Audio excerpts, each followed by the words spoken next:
What's up guys, Davener1, 2 and 2, and today's another list day. It's probably the last one I'm going to do for a little while because I don't want to burn through all my ideas at once, but this was something that one of my subscribers suggested, so I thought it'd be a fun one to do. This is the top 8 hardest to summon monsters in the game. Subtitle, that aren't worth the effort.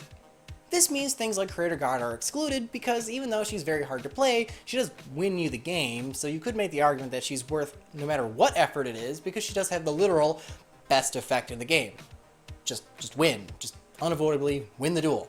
And something different this time, Marion from Screencasters and my friend Ryan helped me get some replays of us actually summoning the monsters on the list to show us kind of how you would do it, even if it was a little cheesy at times. Rules were you could not use a wild monster appears for the ones that are actually in the main deck, because that's really cheating. Anyway, let's get started. First up is Dark Sage. I really hated putting him on the list because he's a really cool card, and when Yugi played it in the show when I was a kid, I was like, woo! But what does he do? Well, when he's summoned, you can actually add any spell from your deck to your hand, which is still a pretty relevant effect, meaning you can search things like Power Bond or Regeki, which really there is no great way of getting to begin with. However, his summoning condition is pretty ridiculous. You need to resolve correctly a Time Wizard whilst controlling Dark Magician, and then tributing said Dark Magician. To alleviate some of the trouble, this can be summoned from the deck, so you don't actually have to draw into it, but even still, the risk of nuking your own board is a 50-50 chance at best, if you can even manage to get the 2 on board. But anyway, let's cut to Ryan's replay and watch him do it. Alright, Ryan sent me this bad boy. Actually, it was a really cool little replay. I believe he's playing against himself because we had to get a little creative with these replays because some of the monsters are just so incredibly terrible that you would never be able to actually get them off in a real duel. So we had to cheat a little bit, but they still actually legitimately played, so that's a thing.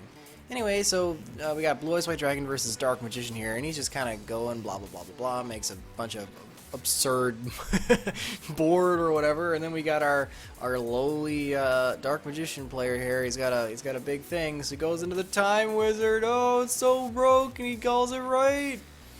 I'm not exactly sure why he didn't just summon Azure, but whatever. And he goes into the Dark Sage. So cool. Armatile the Chaos Phantom. Ugh. This thing is next to impossible to play, so it was a really weird one for me because I'm not sure quite where to put it on the list. On one hand, like I said, it's impossible to play. All 3 Sacred Beasts have such varied summoning conditions, not one deck could really be built to play them all, realistically speaking, but he does have the highest attack in the game. Sure, it's not a natural attack, he's actually at 0, but he does gain 10,000 attack on your turn, which I think is the highest printed. So if he attacks into any attack position monster, it's probably going to end the duel or get it very close. However, he is just a beat stick, so I don't really think he's much worth it. Hence why he's on the list to begin with. Anyway, let's watch Ryan play him. Alright, this one is Ryan's other duel that he sent me. This one's, he's making Armatile. I believe he's playing against my, what is he playing? I don't remember. But, oh boy, we're getting a little cheesy with this one because, like I said earlier, it's really next to impossible to play these guys. But you can kind of cheat and use Prisma to turn themselves into those. That's okay. Oh, he's playing against Hungry Burger, I think. Oh, that's funny. Anyway, ooh, so broke. Gots to do this. Oh, this is so good. Watch this one. Ooh, the Inferno Reckless Summon, so broke. And then he uses that to basically turn all the guys into the Sacred Beasts. Go into Armatile. Suck that bad boy up. Ah, attack a game. Ooh, it doesn't matter, Hungry Burger. Boom. XYZ Dragon Catapult Cannon. He is a contact fusion of 2 other contact fusions. I guess you don't need polymerization, but a fusion of 2 fusions is still really difficult to play, and by his own wording, you pretty much can't cheese him out. You need to make him with the proper materials. what does he do? Well, a 3k body, that's not that impressive, especially for how hard he is to make, but you do get to banish one card your opponent controls, and by its language doesn't appear at target, so I guess that's kind of neat. And when he attacks, you can change the attack position of the monster he's attacking into, so you can make sure you can do some battle damage. Though, frankly, at 3k body, he's not utilizing that effect particularly well. And because you contact fuse him, you can't use something like Power Bond to make it really worth your time. Essentially, he's just an extremely hard fusion to play in a deck that isn't particularly very good. Yes, they did just get some new support, so that's kinda cool, I guess. It'd be interesting to see where this thing goes. But anyway, let's play it. Alrighty, this is the last replay that Ryan sent me, one little fun. Basically, the way his deck works is you pretty much have to open Magical Merchant, otherwise you just can't simply summon this thing. And I'm pretty sure his deck is literally a bunch of monsters and one Soul Charge. Yep, it totally is. So it's completely luck if you get to summon the VW guy. And he filled it with a couple of graveyard monsters like Rainbow Kribo and this magnetic turtle thing. And ooh, so broke. Get Shrek'd, Pendulum UAs, I guess. I don't know. Woot. Oh yeah, Soul Charge, so broke. Summon all the parts and hope this is nothing. Woot. Ryan did forget to use XYZ Dragon Cannon's effect, but that's okay. We managed to summon the big catapult. Super Vehicroid Stealth Union. This one is so dumb. It's got 3600 body, which is okay and makes it bigger than VW, but we'll get into its effects and why that doesn't matter in a minute. First biggest problem with this thing is that it's not a contact fusion despite being a union monster, at least in name, but whatever. It's actually made up of 4 extremely specific monsters: Expressroid, Stealthroid, Truckroid, and Drillroid.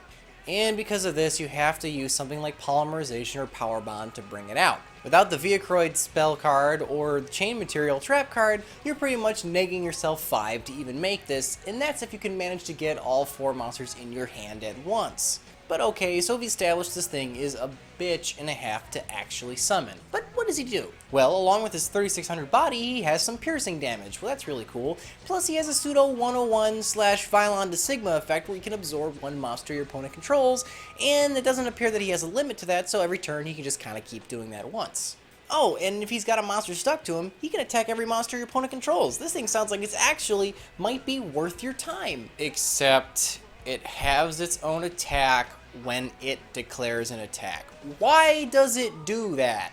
Why would it ever do that? What a waste! They almost made a halfway decent boss monster for Vehicroids, and instead they give it this weird thing. What's the point of it being able to attack every monster your opponent has if it has its own attack when it attacks? The best thing you can do is let it sit there on the field and hope your opponent can't just spin the damn thing or find a way around it, because it does maintain its 3600 body when it is attacked. But what's the point? It doesn't make any sense. Why would they do that? Ugh, it's just not worth it. But anyway, let's watch me summon it. Alright, my first replay. I'm pretty positive the only reason why I even got this thing to work was because I pretty much opened enough parts to make it viable. Oh boy, and I'm actually playing a real duel against somebody. I don't, like, this is on like Checkmate server or something. I don't know what he's playing. Oh boy, I don't know, like, rank up Pepe? Something? Oh, I don't know what this is. This is weird. It's like heroes and stuff in it. Oh boy. Oh, it's so broke. Sandstorm, Mirror Force, good Shrek. This was cool play though, using this quick play rank up to guard his 101. That was kind of fun. And here I am just kind of jerking around in order to do my very best to kind of stall this duel out. Cause I'm like one part. I just need the polymerization. Oh, draw, sweet, so broke.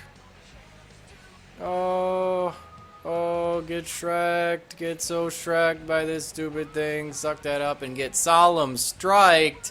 Ah, boo. Yugioh Richie. Hoo boy, this Lich King thing is stupid. Basically what you need to do is summon him by the effect of Great Dizard. What does Great Dizard do? Well, Great Dizard, all he does is summon this thing, after it has killed 2 monsters via battle. Except he's like, requires 1 tribute, and he's only got 1900 attack, which means he's not killing very much, and if you can even get him on the board to begin with. At least Yugioh Richie's effect is okay, I guess. He can flip himself face down, and at 2900 defense, that's something I suppose, and when he's flipped up, he can summon 1 zombie from your grave. I think the most useful thing that he has is that if he's targeted by a spell or trap, he can negate and destroy the card that's targeting him. So he does have some more self-protection than some of the other cards on the list so far, but Great Dizard is never going to happen. Screencasters? Alright, Marion from Screencasters. Thank you for this replay, making this dumb Richie thing swap. He's playing against, I believe himself, playing the 2000, what is this, 14 starter deck or something? Because it basically came down to you have to be playing a pretty trash deck in order to summon this guy, because, yeah, it's bad. But I'm pretty positive that what Marion was trying to do was use Magician Circle to get Dizard out, and then use Moon Mirror Shield to kind of help ensure that Dizard actually could do something. But he ended up actually not needing the Moon Mirror Shield, because he hasn't. So, I don't know. It was a fun little strategy. I get what he was going with, but I wouldn't call it very good. Ooh, Tribute Set Stargazer Magician. So broke, Marion. Oh, that Magic Jammer. Too clutch. Spell Striker for some reason. I think this was supposed to be Tribute Fodder. I don't know. But get some Dizard out. This is kind of fun because it lets you get, you know, some extra monsters for them to kill, I suppose. I don't know if he meant to do that. Oh, going on the offensive. Oh, Bokumoon, too broke. But yeah, like I said, you pretty much have to play against some pretty trash decks to even get these things off. It's pretty bad.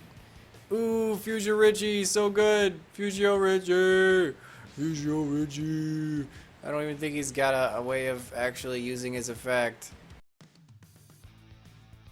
Ooh, Spear of the Pharaoh, another lackluster effect monster for the main deck. He's summoned by the amazing effect of First Sarcophagus, a continuous trap card. Basically, during your opponent's end phase, you can play one of the sequential sarcophagi, second and third, then once third's on board, you contribute all 3 to summon this thing. Except, if at any point you lose any of the sarcophagi, you lose the whole thing, and you have to start over with something like Jar of Avarice or something, I don't know. But what does he do? Oh boy, when he's summoned, you get to summon as many of these little level 2 or lower normal vanilla zombies as you want. Who cares? What zombie deck is running a bunch of vanilla level 2s? Sure, he has like 2 monsters that kind of go with him that came out in the same set, but even still, you would never need this effect, you would never resolve this effect. He's just so incredibly not worth the time. So let's watch me do it. Alright, Spirit of the Pharaoh. I was playing against another real person, because I'm the only one that went the extra mile, you know, because I love you guys. Against, I guess, a vampire deck? I don't know. I think he kind of let me use it, because I feel like he should have been able to get out of this whole thing. But, yeah, I opened this first sarcophagus, so that's pretty much what it is. Then I'm using Jar of Avarice to pretty much shove any of the parts back into the deck, just so that, you know, because like I said earlier, if you lose any of them, you lose all of them. So, okay, we got our second sarcophagus. We're doing okay. I loaded the deck up with different mirror forces in order to just buy as much time as possible and hope my opponent doesn't have something like, oh, I don't know, Twin Twister to ruin my day. Woot. Don't care. Got this. I'm not going to show it because it's, like, for time constraints. But I do end up actually summoning the thing twice, which is actually pretty funny. But because I kept using Jar of Avarice to put it back in the deck. So it kind of worked. But there we go. Spear of the Pharaoh. But this deck doesn't have anything for him to summon, so he's literally a 2500 beat stick. And he didn't really have a way of dealing with it, I don't think. So, I don't know. Maybe he did. I don't know why he didn't. But anyway, woot! So broke.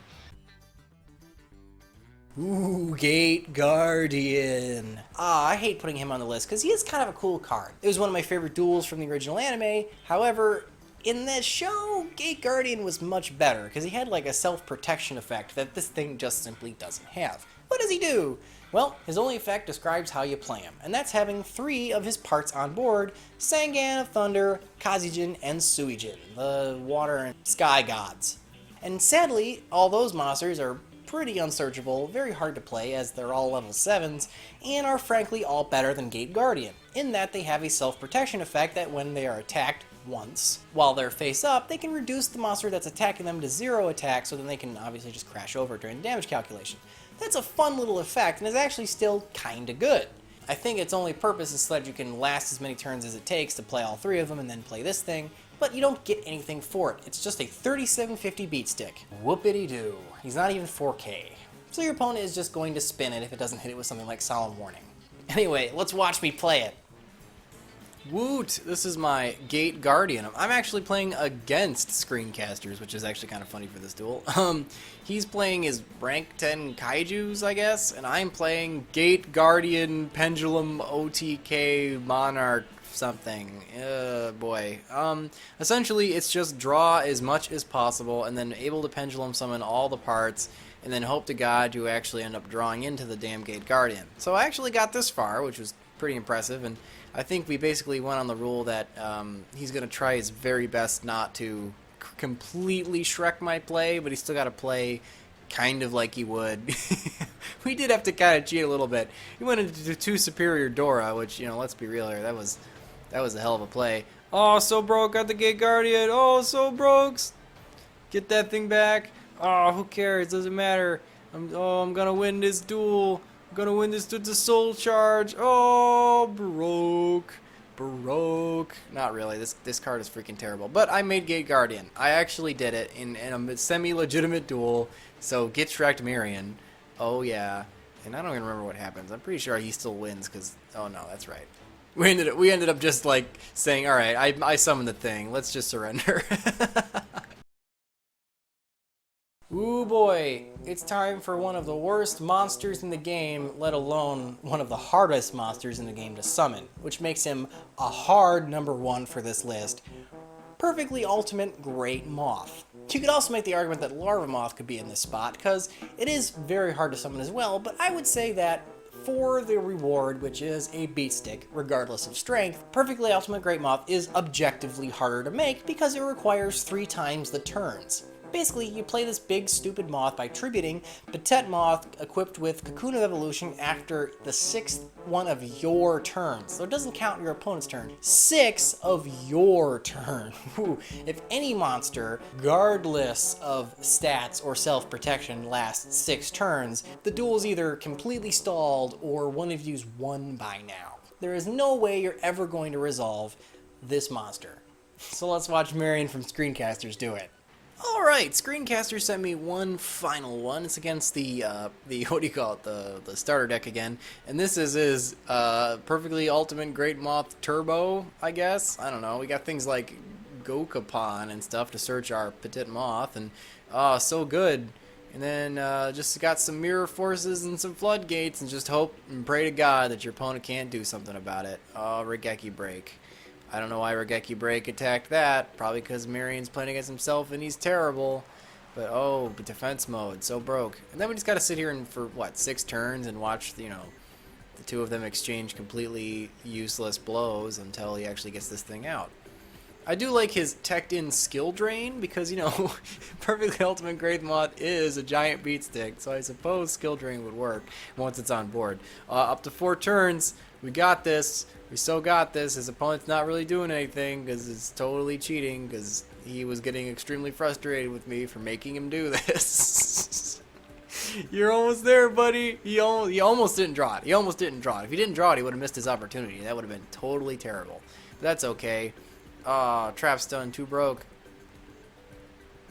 6 turns, man. 6 turns. You got this. Just don't lose. He's not going into his extra deck or anything, I don't think, because he's freaking cheating. But you pretty much had to, because like I said, this card is so atrociously bad. But look, he made the damn thing. So good. He actually makes it again, I think. 'Cause I think this thing ends up lasting for another like 6 turns. And he makes 2 of these. He could have made a rank 8 play. It would have been broke. But anyway, guys, there you go. That's your Perfectly Ultimate Great Moth right there. 2 broke. Moki Moki. Get Shrek'd. Alright guys, that was the list. I hope you enjoyed the replays. I thought it'd be something a little different, you know, instead of just me yammering at the camera about certain cards. It'd be actually fun to see these next to impossible monsters actually get pulled off. Let me know down in the comments below what you guys think of it. And remember guys, if you don't troll the meta, who will? I'll see you guys next time.